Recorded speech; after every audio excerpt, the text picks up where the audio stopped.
চারটা জিনিস সৌভাগ্যের লক্ষণ, এটা যদি পাও খুব ভালো। কয়টা? সবাই বলেন কয়টা? চারটা জিনিস সৌভাগ্যের লক্ষণ। এক নাম্বার আল মারআতু সালেহা, নেককার স্ত্রী। দুই নাম্বার আল মাসকানুল ওয়াসিআ, প্রশস্ত বাড়ি। তিন নাম্বার আল জারু সালেহ, গুড নেইবার, ভালো প্রতিবেশী।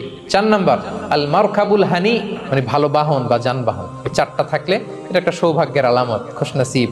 কিন্তু খেয়াল করে দেখেন তো বিশ্বনবীর চারটার মধ্যে কয়টা ছিল? শুধু এক নাম্বারটাই ছিল, বাকি তিনটা ছিল না তেমন। এক নাম্বার কি ছিল? আল মারআতু সালেহা, নেককার স্ত্রী, এটা বিশ্বনবীর ছিল, ঠিক কিনা? দুই নাম্বার আল মাসকানুল ওয়াসি, স্পেশাস হাউস, বড় ঘর বিশ্বনবীর ছিল না? মক্কায় না মদিনায়? মদিনার ঘরগুলো দেখেন, এক এক বিবির এক এক ঘর, ছোট্ট ঘর, খালি হাইটা এসে বসতে পারে আর শুইতে পারে এতটুকু। তিন নাম্বার আল জারু সালেহ, ভালো প্রতিবেশী ছিল। মক্কায়ও না মদিনায়ও।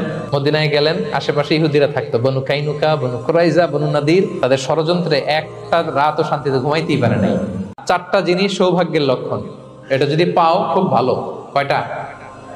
সবাই বলেন কয়টা? চারটা জিনিস সৌভাগ্যের লক্ষণ। এক নাম্বার আল মারআতু সালেহা, নেককার স্ত্রী। দুই নাম্বার আল মাসকানুল ওয়াসিআ, প্রশস্ত বাড়ি।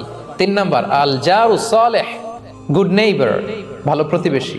চার নাম্বার আল মারকাবুল হানি, মানে ভালো বাহন বা যানবাহন। এই চারটা থাকলে এটা একটা সৌভাগ্যের আলামত, খুশনসিব।